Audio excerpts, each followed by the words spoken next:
All Things Black with Garland and Calvin present Fanboys. Fanboys is a weekly breakdown of the sports world from a fan's perspective. Now, here are your hosts, Garland and Calvin. All Things Black presents Fanboys. It's been a tough week.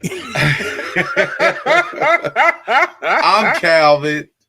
That guy right there is Garland. Woo! And you heard the man. It's been a tough week, but we are here. We're here. We're going to discuss some things. You know, how you doing, Garland? How things going? I hope y'all got good health insurance because a lot of y'all need therapy, boy. I had to get off social media. If I ain't seen so many, I still rock with my team. I can't believe this. They was cheating. Boy, Baltimore been hurting for the last week. Baltimore been in pain. Yeah, man, it's been rough in this part of town. If you don't know, it's been rough on this side of the world. Bros, people's is mad. Everybody got a theory. People is mad. They ain't been this mad since Jeffrey Mayer. When Jeffrey Mayer reached over the right field wall and stole that home run, I don't think people have been as mad as that. People were real mad about that. I know I was mad about that for a minute. But people they stuck. They stuck. Hey, if you don't know, we are live on YouTube, and I'm checking right now.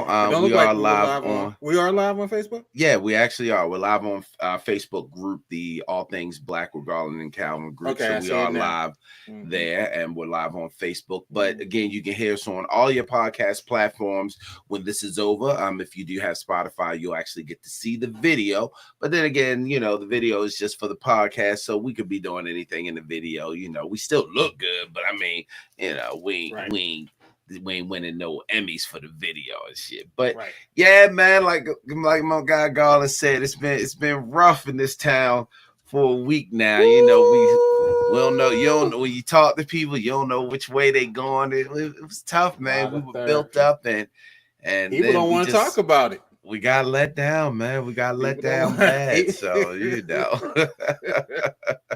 Hey, man, what we talking about today? What we going to talk about? We're talking about therapy. We talking about healing. Of course, we're going to review the NFC and AFC Championship games. We're going to the hiring cycle is over for the NFL, and we're going to spend a little time talking about that and an interesting theory that was raised about why we're seeing so many black coaches get head coaching jobs.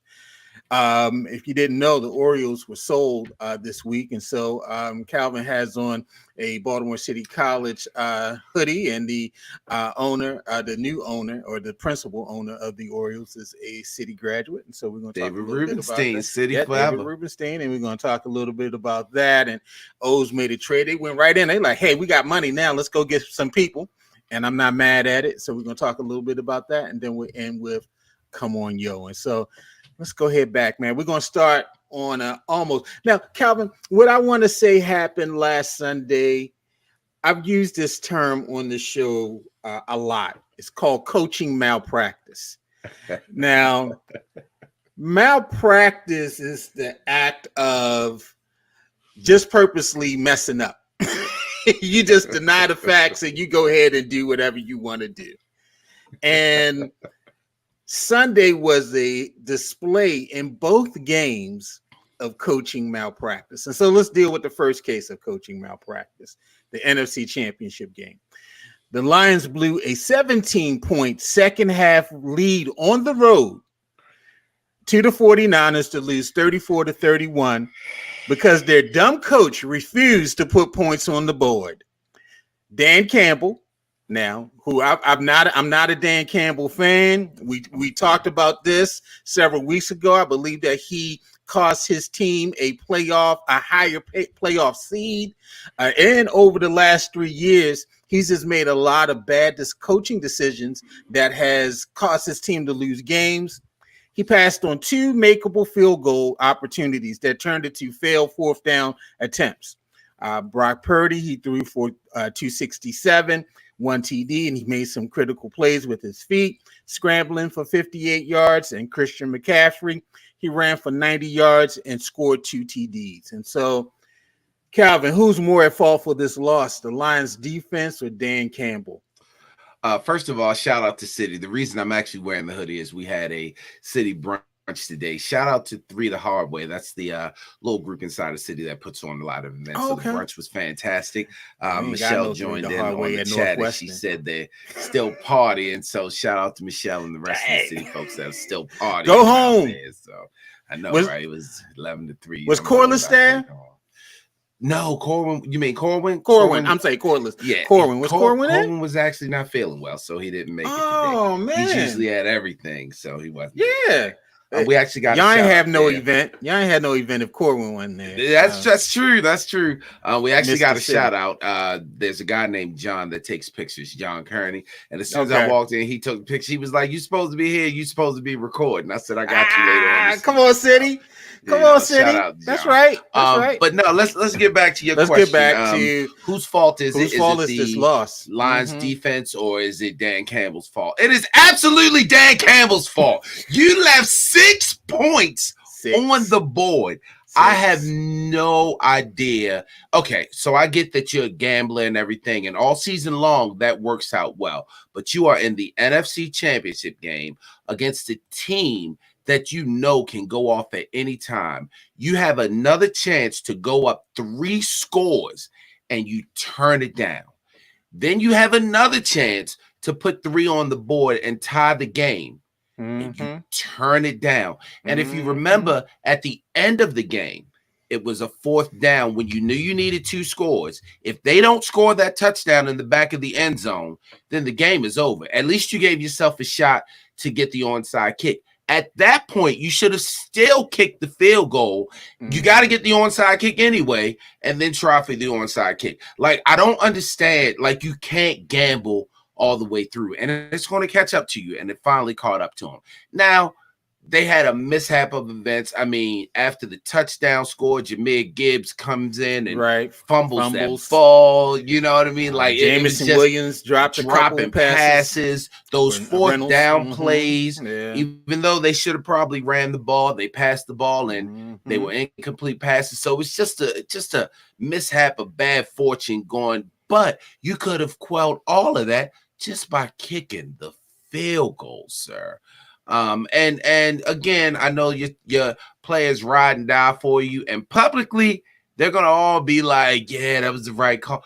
Privately, your players are sitting back like, "Why didn't we kick the field goal?" Like, this is your chance to take Detroit to the Super Bowl, sir. Like that's all on Dan Campbell. I don't care how they try to spin it. It's all on Campbell. These coaches are too smart. Sometimes you have to go ahead and just take what's in front of you. And I think this desire to, always be a game changer, because to me, passing all those 2 field goals could not have been percentages. He could not have been going with the odds of successfully getting the first down on both of those opportunities. And so it's just too aggressive. He has shown a pattern throughout his head coaching career of being too aggressive at the wrong times. You're in a AFC Championship game. You're going in the halftime with the 17-point lead and you're turning down points.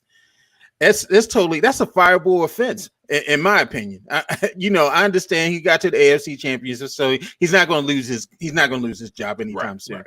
But that's a fireable offense. I mean, if I was the owner, I would be looking at him kind of side-eye, very twisted, like, "Sir, we had and now what's going to happen is they're going to be in situations where he's going to start second guessing himself, or the team's going to start second guessing him because he's gambling too much, putting too much on the line at the wrong time." You got them lights straight. Yeah, man. We're on the podcast. Can't nobody see but you and me. Stop. I know. Keep it moving, man. Keep it moving. At least I don't have the remember I had the glass with the yeah. Oh my God. He was like, keep it moving. If you don't get that daggone, okay. Keep it moving, sir. Keep it moving. And so, Dan Campbell, this loss is on you. And I think he really realized, like, we really could have won that game maybe if I go ahead and go for those field. Now, field goals are not guaranteed.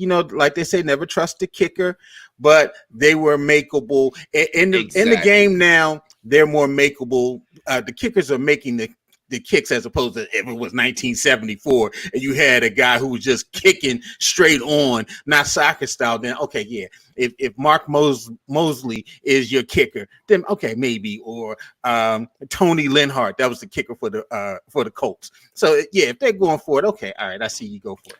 Even back then, they were not going for those things. But yeah, just a terrible decision. And I think it really did cost them. I mean, San Francisco, they got into their game. They came back.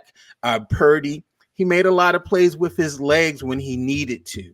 And I think that was the big factor. No, he did not come in there and wow them. He had some throws that you were like, oh, my God, he's going to get some receivers killed. Mm-hmm. But their game is really built off the run. McCaffrey, 90 yards, 2 TDs. Purdy, when people wasn't open. Hello, Lamar. He ran with the ball. We're going to get to you, Lamar. Yeah, we're going to get to you, Lamar. And they just made the plays that they needed to make to come back, and Detroit didn't. And so it's unfortunate for them, but congratulations to the 49ers as they advance to the Super Bowl. Now, the thing that has put Baltimore in a rut for the whole week is another example number 2 of coaching malpractice. The Ravens blew their chance to reach the Super Bowl in what was considered another case of coaching malpractice, 17-10 to the Pat Mahomes, Travis Kelce-led Chiefs at M&T Bank Stadium.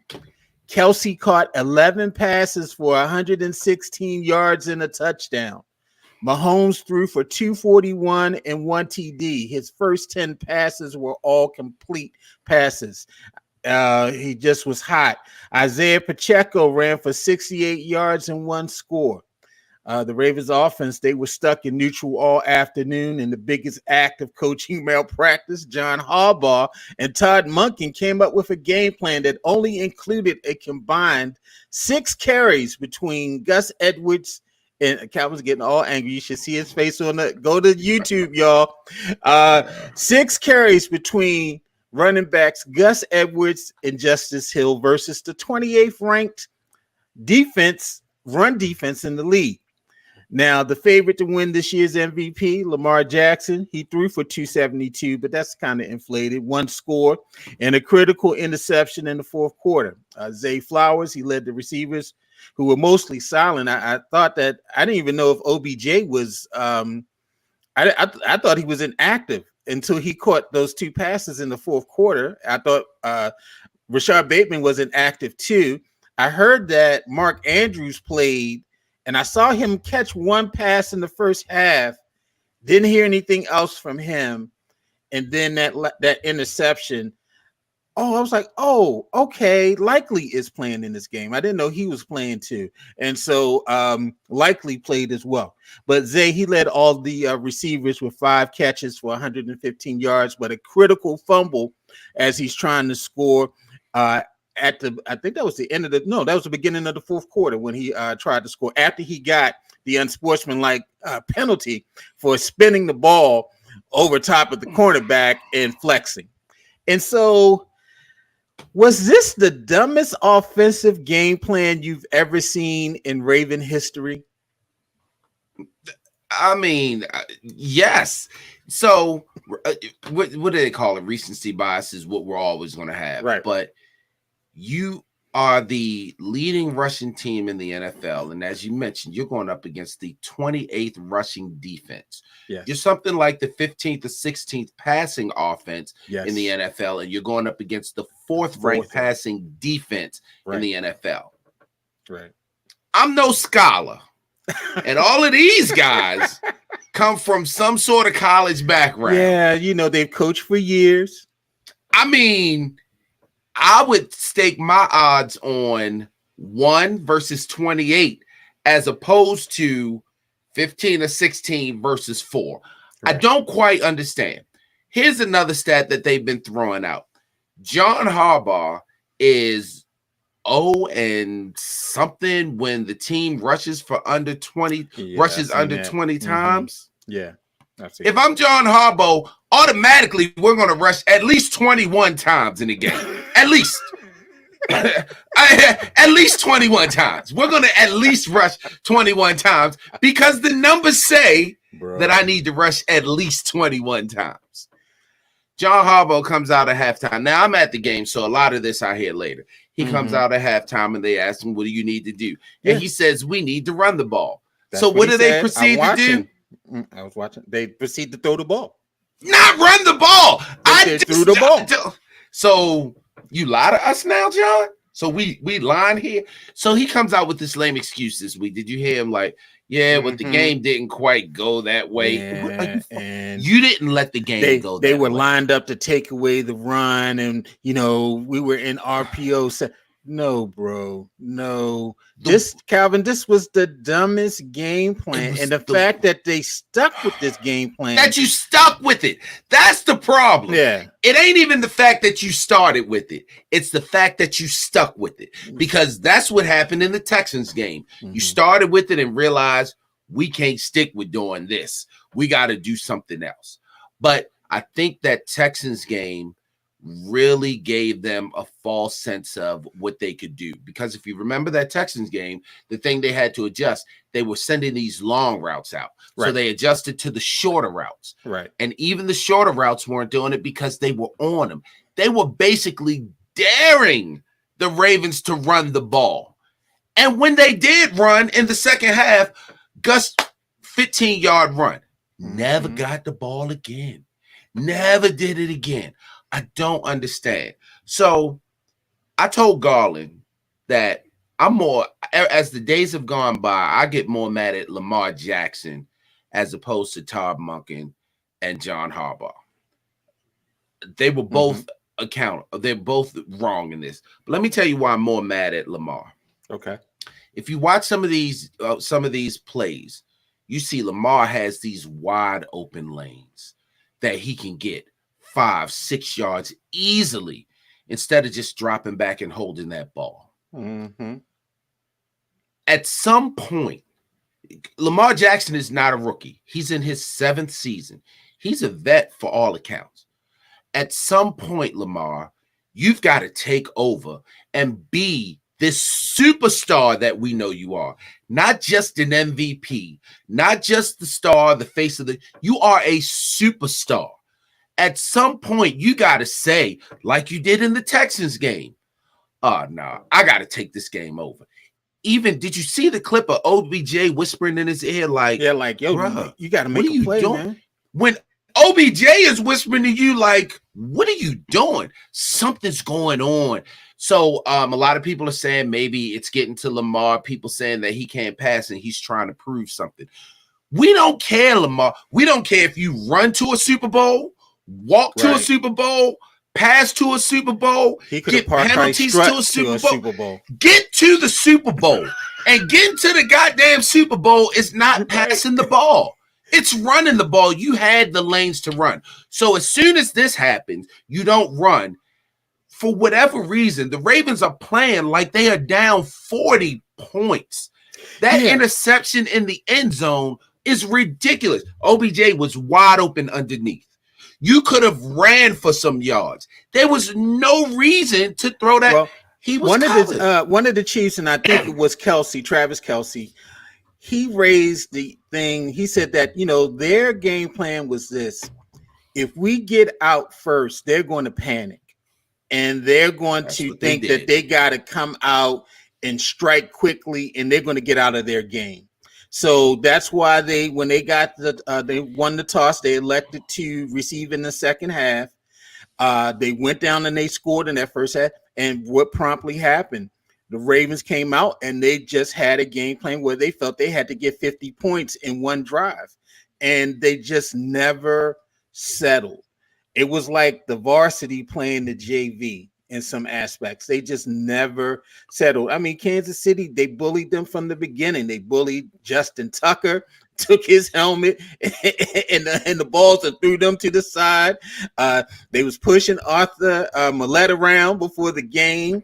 It just seemed like the Ravens just came out very, very tense. And the Chiefs just came out like this is what we do every year. I was joking with a friend in one of my chat lines. He was talking about, yeah, we want the Chiefs. We want the Chiefs. We got to go through the best. I was like, hey, man, be careful for what you ask for, because you just might get it. You're getting Andy Reid, the best coach this side of Bill Belichick. You're getting Pat Mahomes, who's always been in the AFC Championship game. I don't think every season that he's started, he's played in the AFC Championship game.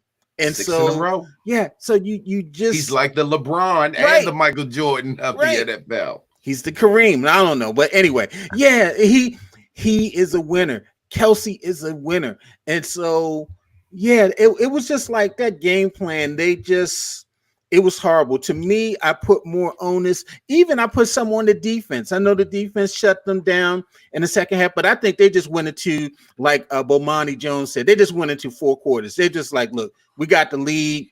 We don't think they can come back on us because they're going to have to throw the ball because they're out of their game. They're going to have to throw the ball to get back into this. And if we just hold on, we're good. They didn't really turn on the heat as they did in the first half. And they just, they did what they needed to do. When they needed to get it first down, they got it. When they needed to keep moving the ball, of course, the Ravens helped them. But I think in the first half that they did not double Kelsey from the time he came out the locker room how do you don't double? I don't care what Marcus Valdez-Scantling does. I don't care what Rashae Rice does. I don't care what anybody else does on that team. They got 3 people other than Mahomes that you got to worry about: Travis Kelce, Rashae Rice, and Isaiah Pacheco. Who'd they throw the ball to? Travis Kelce and Rashae Rice. Who'd they hand the ball off to? Isaiah Pacheco. Now, granted, Pacheco averaged 2-point-something yards of rush, but they stuck with the run, something the Ravens didn't do. We said that if they come out and they were balanced, if they were able to get into 3rd and 4s, 3rd and 3s, I just kept saying, long day. The whole game, I was like, these 1st and 5s, 5 yards on first down, 6 yards on first down. They were killing us with that. Yeah. Now, I'm going to tell you, I don't know if anybody could have stopped Travis Kelce that day. Because if you remember that 3rd and 5, and everybody he dove for that one ball. I was like, God. But the touchdown, Mahomes threw that touchdown. Kyle Hamilton hasn't given up a touchdown all season. When they showed the replay, there was literally nothing Kyle Hamilton could have done to stop that touchdown. That ball was put in such a perfect place that only a Travis Kelce could catch it. Even I was like, when I saw that, how it's the beginning of the game, it's the first touchdown. But in my mind, I was like, we in trouble. We in for a long day. My auto showed up. I know Mahomes showed up and my auto showed up. They showed up, boy. My auto showed up. Even with all of that, we still had a chance to win the game.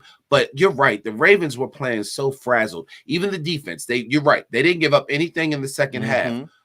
But the dumb penalties. Yeah. The it was coming to the end of the second quarter, end of the first half. They punted. They had the Chiefs inside of the 20. You hold them there without a score. You go into half just down by a score, 14-7. They came right out and gave up 2 unsportsmanlike penalties, 15 yards, gave up an easy 30. They got into field goal position, that was a game. Kicked the field goal, went in the half, up 17-7, and that was it.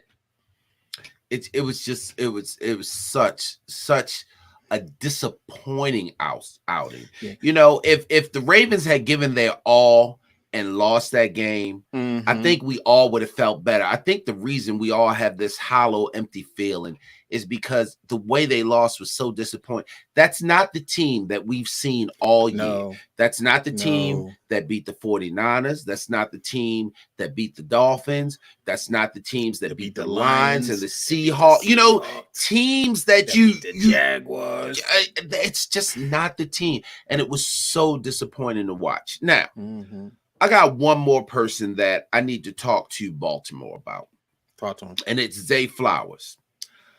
I'm not mad at the punch out at the end zone. That was a hell of a play by He's the trying defender. to score. It's nothing you can really say about that. Zay Flowers needs to do one thing for me, and I've been saying it all season. Bro, when you catch the ball, run straight. Yeah, this run straight. Just run straight. You could ran in the end zone. Oh my gosh, he could have run in the end zone or at least gotten down to the 1 yard line. You want to keep juking. Every time you get the ball, you want to juke. The one time he got the ball and didn't juke was the end of the Chargers game when he got the crossing route and ran the touchdown that sealed the game. The one time he should have juked and gotten tackled because the defense didn't want to go back out there because they didn't have to. They had no more timeouts. Right. So the one time he should have juked and let him tackle him, he didn't. He ran straight and outran everybody. I don't know why he didn't do that. The taunting call. Right. Horrible. You know, they're giving him, he's a young player. He's absolutely not. Absolutely. We are in the AFC Championship game. At some point, he's no longer, technically he's in his rookie season, but at some point, the coaches have had to reel them all in and say nothing dumb, no dumb penalties. And not just to him, but to everyone, no dumb penalties. When you saw that they were starting to get a little frazzled, you got to bring them in and be like, we can't afford none of this. We can't afford these. I don't even think it was the ball that got him. I think it was the get up and push him down. Did you? He pushed him down when he got up. Pushed him down.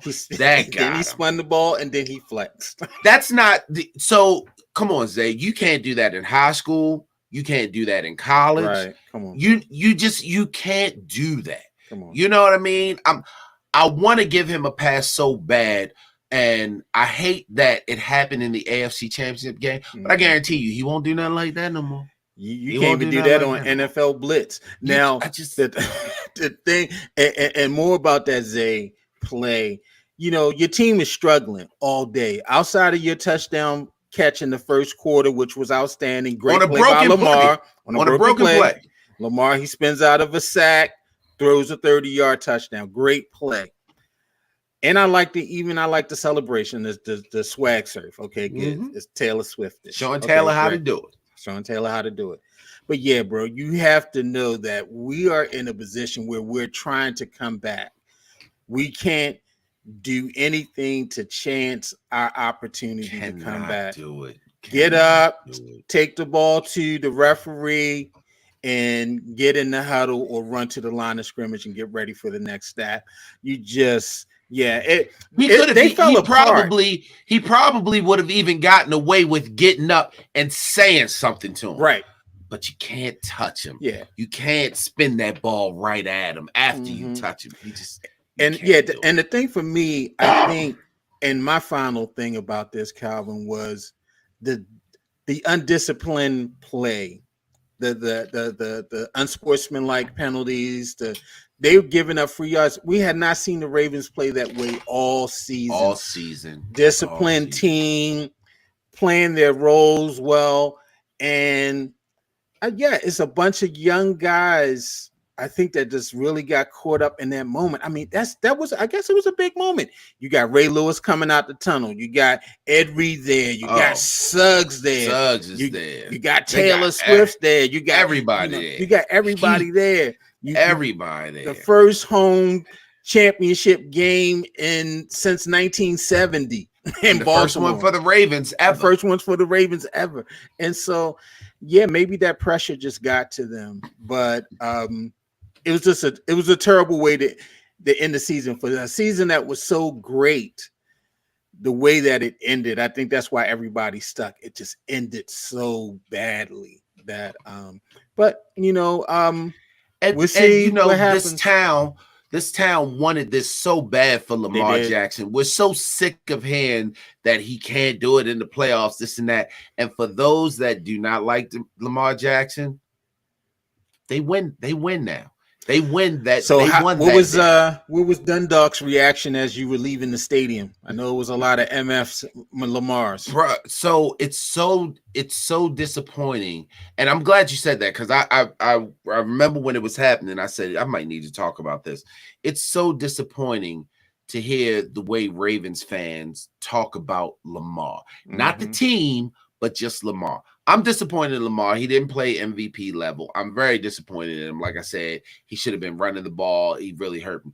But all I hear walking back to the car is, man, you know he ain't shit anyway. He ain't this, and Lamar ain't that. I don't even know why we paid the money for him. We should have never.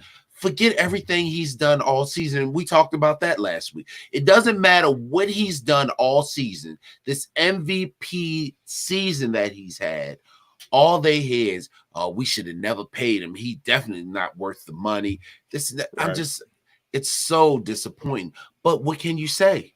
What can I say? What could I have said to anybody? It's like he performed subpar. He did not do what we're used to seeing Lamar do. Like, if they think you're a running quarterback, you should have ran. You talk about Dan Campbell and them being too aggressive. The Ravens were too conservative. Lamar was way too conservative. I don't understand. Yeah. Again, we don't care how you get there, sir. You can run all day. If you get there, we're going to be happy. Who cares what they say about you? You got your money. Now you need your ring. This reminds me. My wife always used to ask me, I said the girls, my daughters playing soccer and stuff when they were young. And so we would come home from the game and she'd be like, did they win? We were like, no, they didn't win. Well, did they try hard? Did they play hard? Like, honey, it's not about playing hard. She asked me about that, like the Ravens too. Like, well, did they play hard? No, at this level, it's not about playing really hard. Not. It's like doing whatever you can do to win. And I agree with you. We didn't see it. So bad way to end the season. And Ravens got a lot of stuff to do, is particularly in terms of what players are coming back, and they're losing some staff. And so we're going to talk about that. Staff, yeah, let's go ahead. And so let's keep our third eye open, Calvin. Keep my third eye open. Why are black coaches being hired?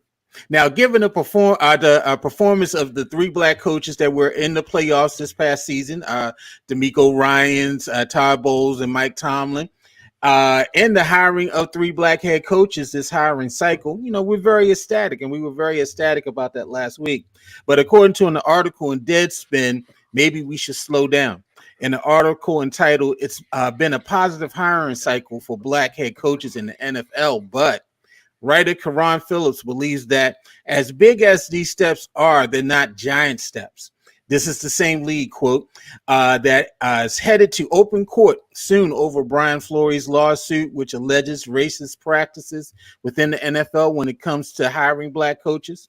The league is also trying to get in Jim Trotter's, who's a writer, racial discrimination lawsuit against him dismissed because he questioned Roger Goodell about the league's diversity. And so are the NFL owners running an okie doke on us? Are these hirings happening to make them look better in court, or have they embraced diversity? Yeah, so, you want to say, because if you look at who was hired, D'Amico, well, let's start with last year. D'Amico Ryans being hired and taking a team that was in the cellar and taking them to the wild card, taking them to the first round of the playoffs, the divisional round, and has a promising future. We look at Todd Bowles, who the Tampa Bay Bucks could have been left for dead, but no, they got to the divisional round.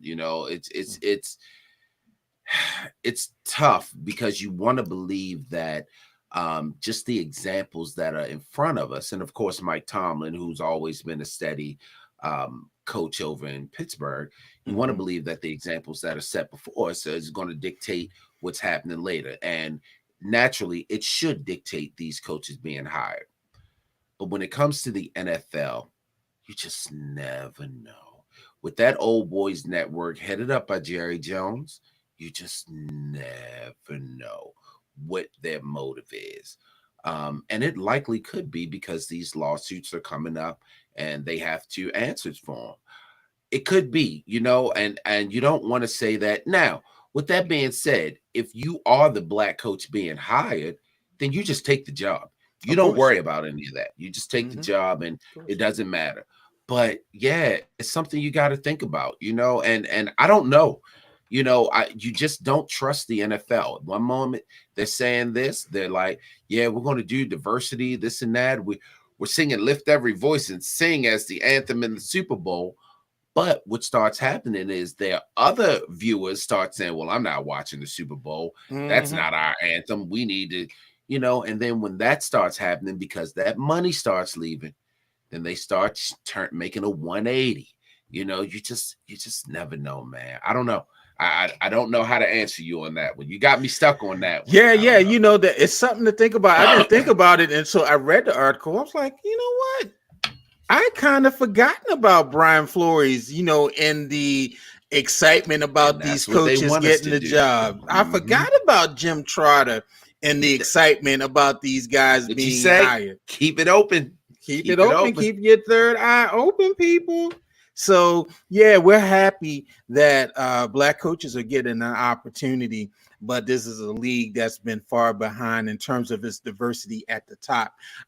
We're already diverse on the field. I mean, the NFL is over 70% African-American, except at the quarterback positions, but we're starting to see more quarterbacks now. And now we're starting to see more head coaches, well, at least 3 this cycle, and hopefully we'll see more GMs, we'll see more owners, and we'll see more front office. That's where they need people. to crack That's where we need to crack in. Yeah, we need the ownership, but that's rigged, because if you're going to be an owner in the NFL, you have to have at least 80% cash to buy the deal. Liquid. And I'm sorry, Oprah ain't got money like the Walmart family, like the Walton family does. So we ain't gonna see no Black owner unless somebody hit the lotto a couple times. Unless it's Tron from Dave Chappelle show where he hit that 457. I'm rich, bitch. I'm rich. So unless he is going to buy a team, hey, can we give Jay-Z credit for these hires? You don't want to do that. I say Jay's a sellout to me, so I'm just curious. You crazy, Garland. It's the Rock. Yep. No comment on his Hove. What's better than 1 millionaire? 2. Anyway, so no, we're gonna leave Jay alone on this. All right, so the NFL hiring cycle is complete, Calvin. The final 2 vacant head coaching jobs have been filled. The Seahawks, and to the heartbreak of Calvin, because he really wanted to promote Mike McDonald to head coach. He tried. He was lobbying. Calvin's been lobbying all year for this, but it didn't happen. Take Harbaugh. Take Harbaugh. Calvin's been lobbying. Take John. Calvin had this scenario all built out, but unfortunately. With the comedian that said, "Take my wife, take John, please." Rodney Dangerfield. Why don't you take John Harbaugh, please? I don't get no respect. But so Seahawks, they hired former Ravens defensive coordinator Mike McDonald as the new head coach. He received a 6-year deal to lead the team that was in playoff contention. They were up in there all the way up to a couple weeks before the end of the season. McDonald, he led the Ravens defense for the last 2 seasons, top 10 defense. As a matter of fact, they were number 1 this year. I think they were in the top 10 last. And after serving as 1 year as the defensive coordinator for the University of Michigan as well, the Ravens have, to replace him, hired inside linebacker coach Zach Orr to replace McDonald. Orr played for the Ravens. He was the second-team All-Pro before being forced to retire due to a neck injury. That boy was balling out. I think he was like a 3rd or 4th round pick for them, worked his way up and was doing quite well until he got injured and wound up retiring well into his peak as a player.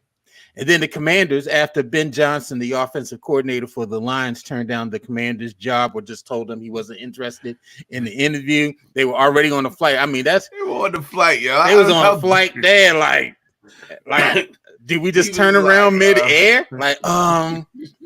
I wish y'all would have called me before y'all took off from Dulles, or maybe they took off from BWI. I don't know, but I wish y'all would have called me before y'all left. Put the GM on the phone, right? Hey, honey, ain't no need to come over. I ain't coming over there. I ain't coming to DC. He probably picked the phone. He probably picked the phone like, where y'all? Y'all on y'all way here? Like, yo, why didn't you call me? Whoa. I thought you I were ain't supposed even to call me home right first. now. Yeah, Right. you said you was on call. I ain't even home and shit. Yeah. Maybe his voicemail was like, "Hello." They're like, "Hey man, we on our way." Psych, I got you. I'm not here right now. Yeah. But anyway, he told them, "Hey y'all, I know y'all in the air, but y'all might want, unless y'all coming to Detroit to get a coney dog, y'all might want to go ahead and turn around and go back home." And so instead they hired Dan Quinn as head coach, and Quinn served as the Dallas Cowboys defensive coordinator for the past 3 seasons. The Cowboys ranked a combined 5th in points and 7th in yards. Under Quinn, the Cowboys led the NFL in 93 forced turnovers, and he previously served as the Atlanta Falcons head coach from 2015 through 2020, taking the Falcons to the Super Bowl in 2016 when they lost to the New England Patriots in overtime after leading 28-3. And so just thoughts on these 2 hires.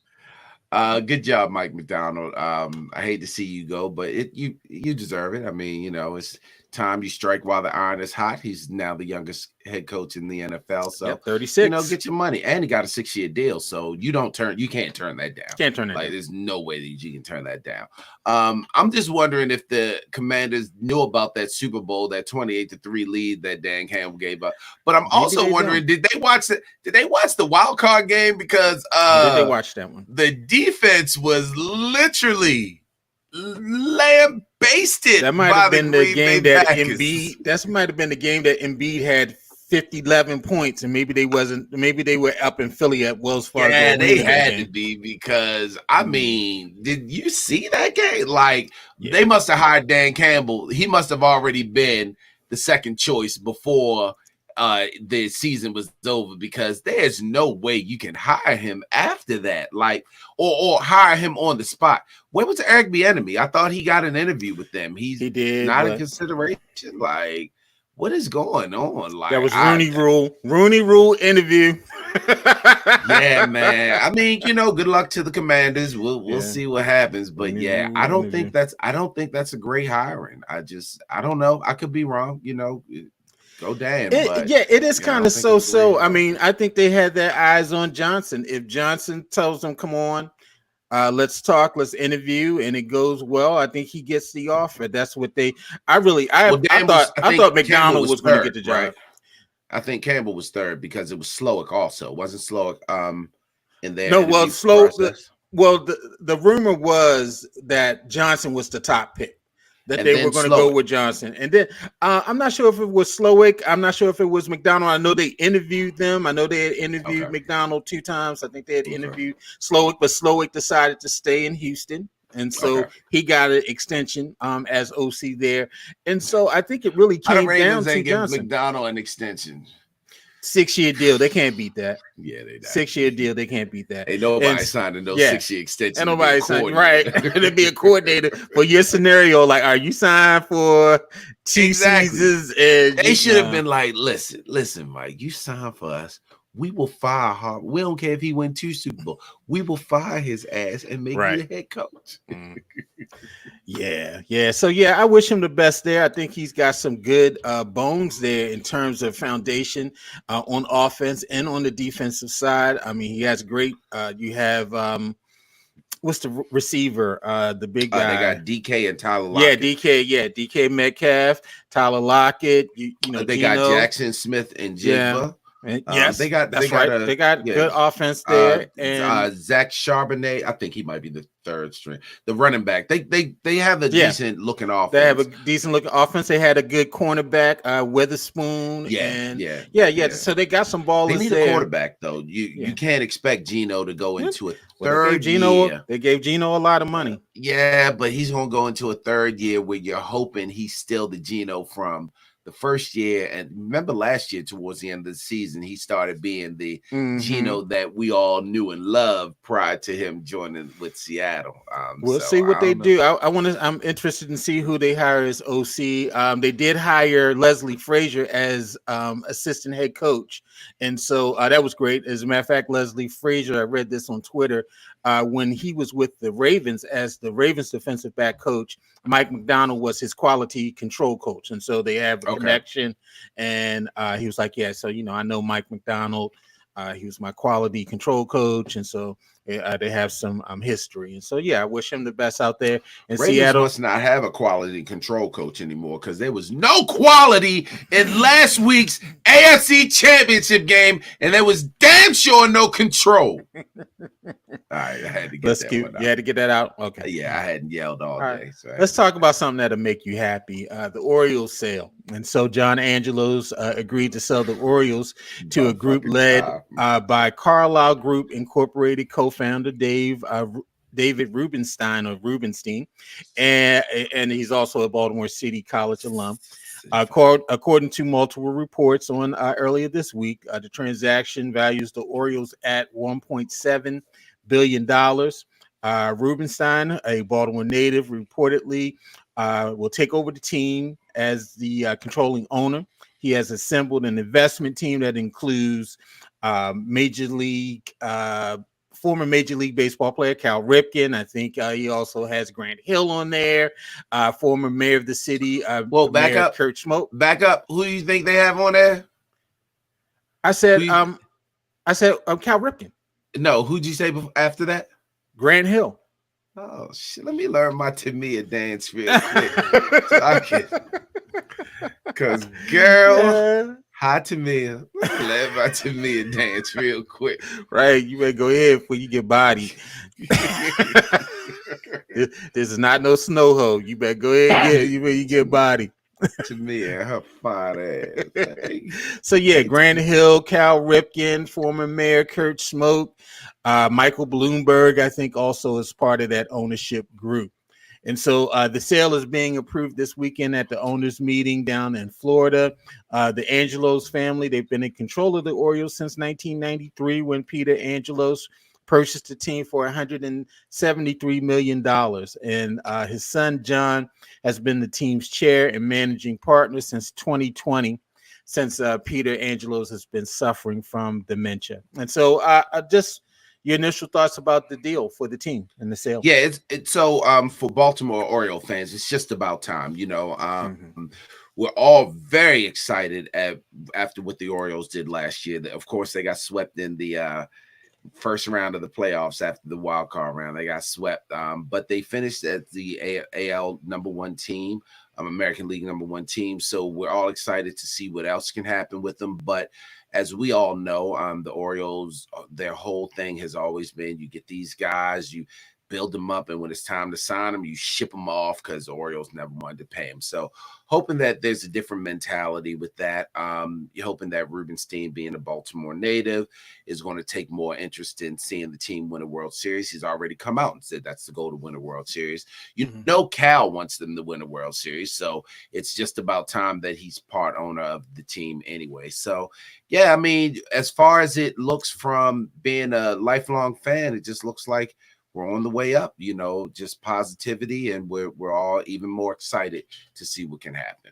Yeah, definitely. I know a lot of people we've been dumping on John Angelos and Lou Angelos for the last several years that they're not putting any money in the team. There was really a strong rumor that the team was going to be relocating to Nashville because John Angelos' wife, she's a songwriter who works out of Nashville, and of course they were in the paper early around this time last year. Lou was suing John over ownership of the team. They were infighting. The father didn't want them to have the team. He put in his will that the team be sold after his death. And so just a lot of kind of crazy family strife. And, the Orioles having those long losing years, it really alienated the fan base a lot. And last year was great. It was great to get back to the yard. And I think this team, Calvin, they're posed to turn into the Houston Astros. I mean, you drafted well over the last several years. So you've built up your farm system. You have a great young core that's there. Now you have an infusion of cash. The team's not going anywhere. They just signed this big extension with the state where they're going to be there probably past our lifetime. More income into the stadium, turning it into an entertainment complex. The future is looking great for the Orioles. And, I don't think they're going to turn into the LA Dodgers and just, spend insane amounts of money. But I think, if they're following that Astro blueprint, I think we're going to be happy for the next several years. Hopefully. Now, on the heels of the sale, the club traded infielder Joey Ortiz and pitcher DL Hall and the 34th pick in the 2024 draft to the Milwaukee Brewers for pitcher 2021 Cy Young Award winner Corbin Burnes. Is it Burnes? I think it's Burnes. I don't know.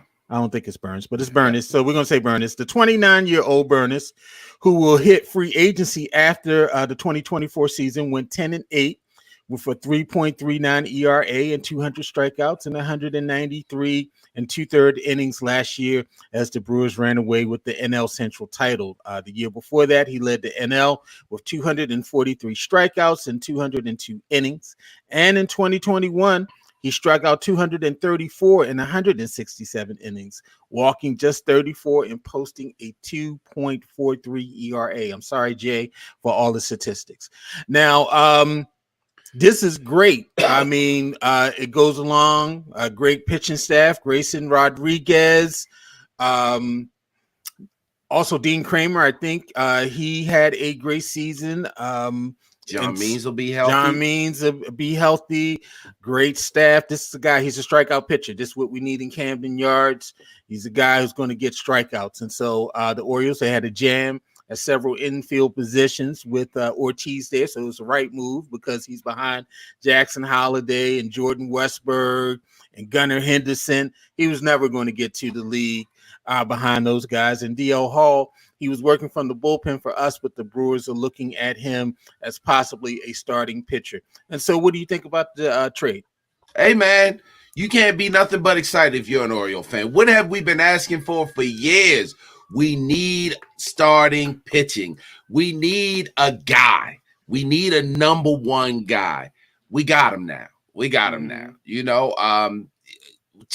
needed him.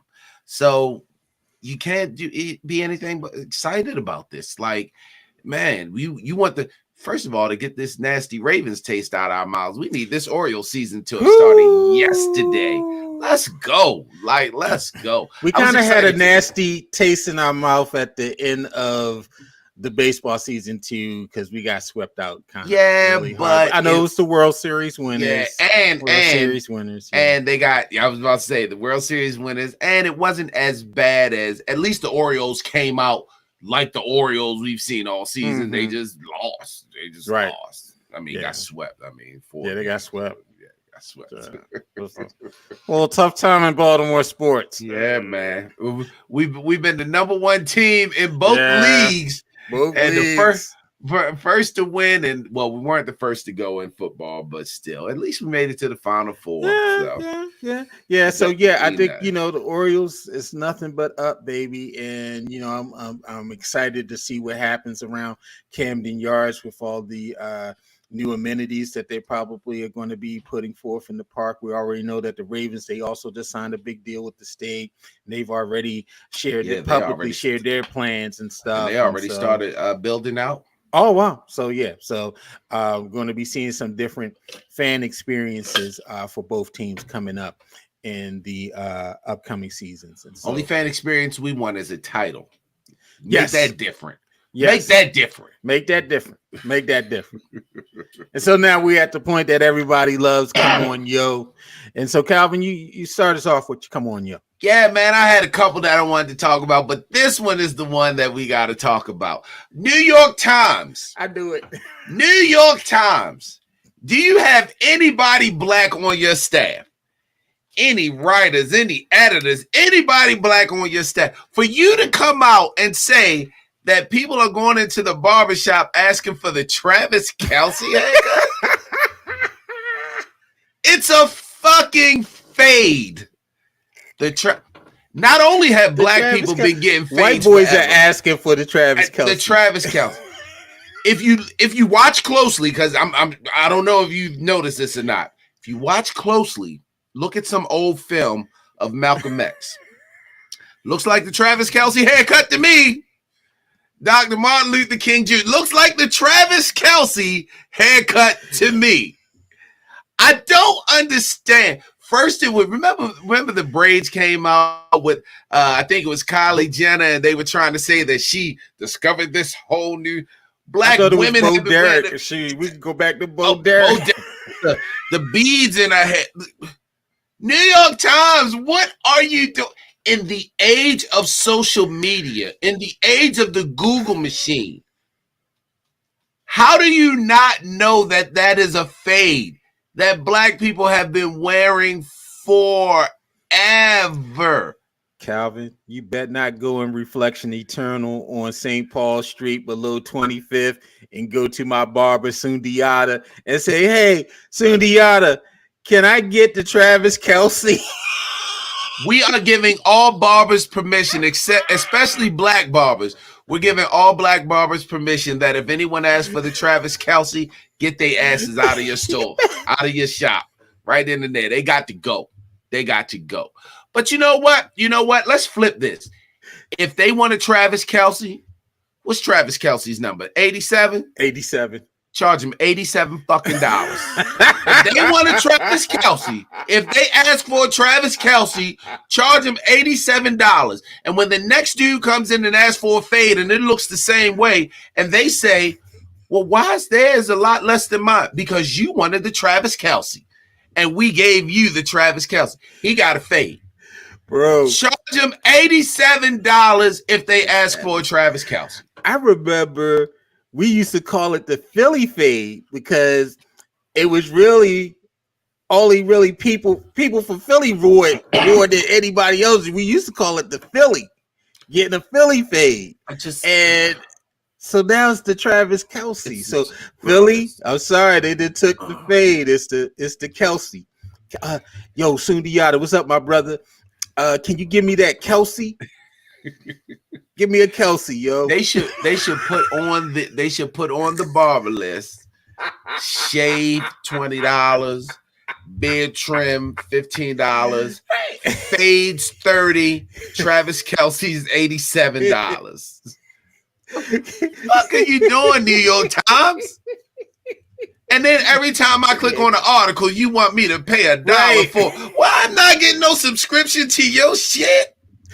I expect an article like that in the Sun, seeing that David Smith just bought the Sun. I'm expecting an article like that in the Sun, not the paper of record, not the New York Times.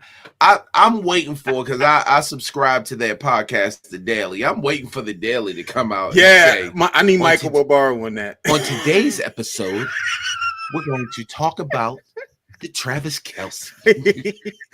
I want to hear Michael Barbaro go, That's all I want to hear. So it's a Kelce fade? Yeah, we've been getting a lot of requests for that. It's a little different than a regular fade. What's the difference? The regular fade we get to black people. The Kelce we get to white people. The fuck are y'all talking about? Come on. I didn't even say it. Let me say it. Come on, yo. Come on, New York Times. What is y'all talking about? Yo. Yeah, that's a travesty. The Travis Ask Kelce. for the Travis Kelce. Get the fuck out of here. Well, hey, white people probably never knew about swag surfing until they saw Taylor do it. It's the Taylor. Did you hear the guys that made swag surfing? Now, this is how you capitalize. They came out and said, we are very open if Taylor want to come and do a remix of the swag surf. Now, that's how you get money. They ain't made a song since. You get money. You be like, hey, let you know. Why don't you come jump on this remix with us, Taylor? Remix. Shit, hell yeah. Just like the guys that came back with the, they can call it the whoops. There it is. Scoops. There it is. They can call it the swag swift surf. We swag, we swift, we surf. We swag, we swift, we surf. Bro, if they come out with that, I'm suing. Y'all heard it here first. I'm suing. If they come out with the swag swift surf, I'm suing because you heard it here first. You know, Taylor Swift does listen to the show, so she does. Yeah, she does. You know what? That should have been my come on, yo. That's the one I really wanted to say. Let me say it real quick. Come on, Baltimore. I told y'all to stop talking about that man's woman. They did it in Buffalo, and he had a hell of a game. And what did he do when y'all were talking about him in Baltimore? He caught 11 of 11 passes for 100-some yards and a touchdown. Yeah. He broke a couple records because y'all kept talking about that man woman.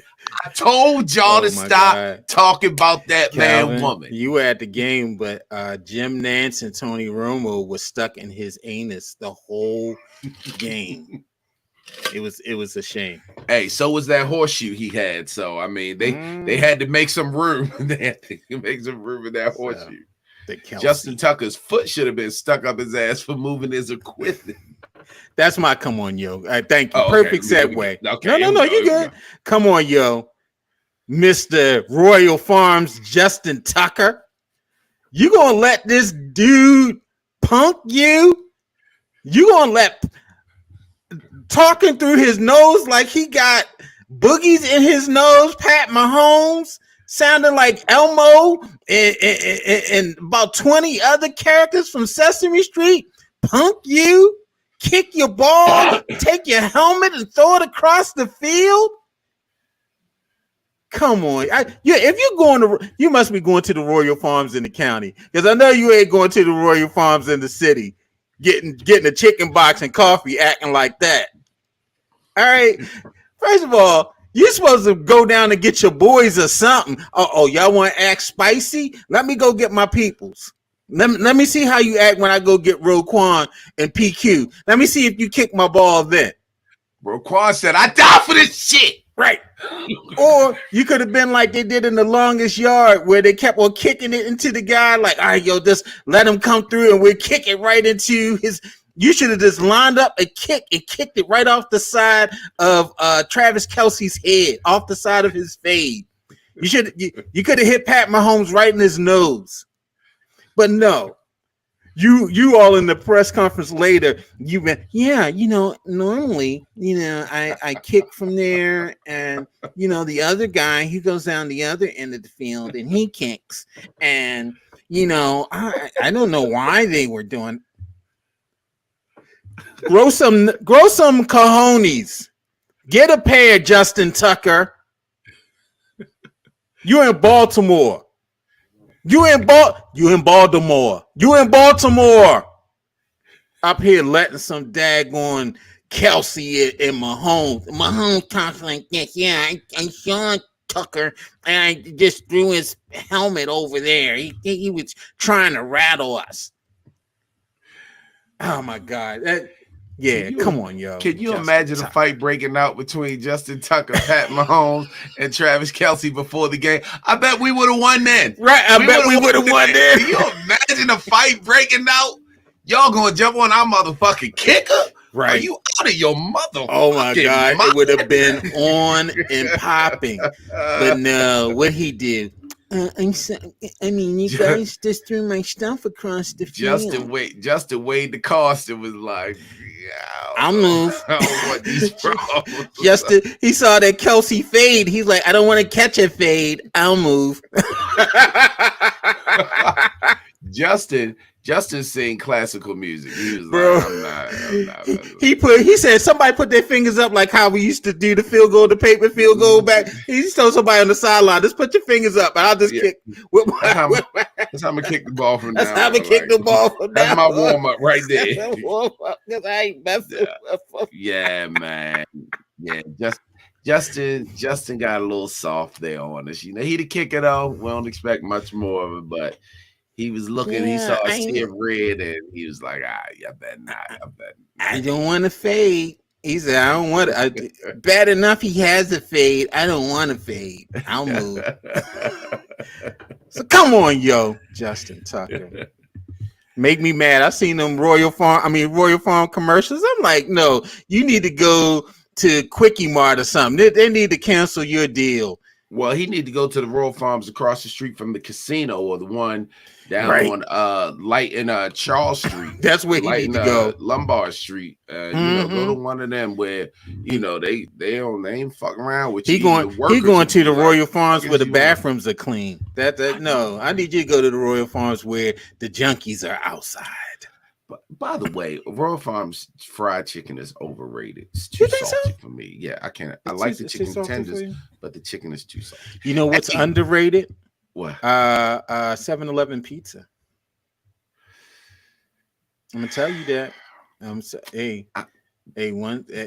day going there. It depends on. It depends on where you go. Hey, don't go in the hood and get it. You gotta hit like Towson or something. Pikesville. Hit the one in Pikesville. Hey, real quick, I just want to give a shout out to Chris, Michelle, Titus, Jakara, let me see, Terrence, Sarita, Sam, John, Monica, and Danielle. Just give a shout out to you all for at some point joining in on the live broadcast. So you're seeing it. So we definitely hope you all come back. As mentioned, it is live right now on Facebook, on our All Things Black page, and we are live on YouTube. But this podcast will come out sometime, if not tonight, sometime tomorrow morning, and you'll be able to hear it on all the podcast platforms. And if you have Spotify, you will definitely get to see us and see our pretty mugs. So, you know, another good show, Garland. I guess we'll be back next week speaking to the people again, you know. Yeah, we got Super Bowl predictions next week. I don't give fuck about my prediction. I usually do my Super Bowl squares and everything now. I've been staying away from all of it because I'm still a little salty about my Ravens. My man Jay told me I had to come on here and get it out. You know, he was like, no, yo, you gotta get it. I ain't want to talk about it. I got it out a little bit. I still don't feel no better, you know. It's all right. So it's all right. Next week they'll stop talking about the Ravens because you know they didn't have nothing to talk about all this week because the battle of the network stars is Sunday, the Pro Bowl, and so you know. Yeah, and I seen Lamar. Lamar's in it. Is he playing tomorrow? No, he's not. He better not be. Good. None of the Ravens should go tomorrow. Well, I hope none of them out. No, it's a whole bunch of them. The rest of them are there. I saw Justin Tucker there being punked. Well, you know, going, you know, he should go there. Because ain't none of the Chiefs going to be there, so it's a safe space. That's why he go. He's like, is Travis going to be there? Or Mahomes, one of those guys? I'm not going if they're there. Play this outro, man, because you're not going to be calling Justin Tucker. You have been listening to Fanboys. Justin Tucker. All things black. Right? He like who all going to be there? Make sure to rate and review this episode in all of your podcast platforms. That's who all going to be over there? Hey man, later, Garland. Have a good one, sir. Peace.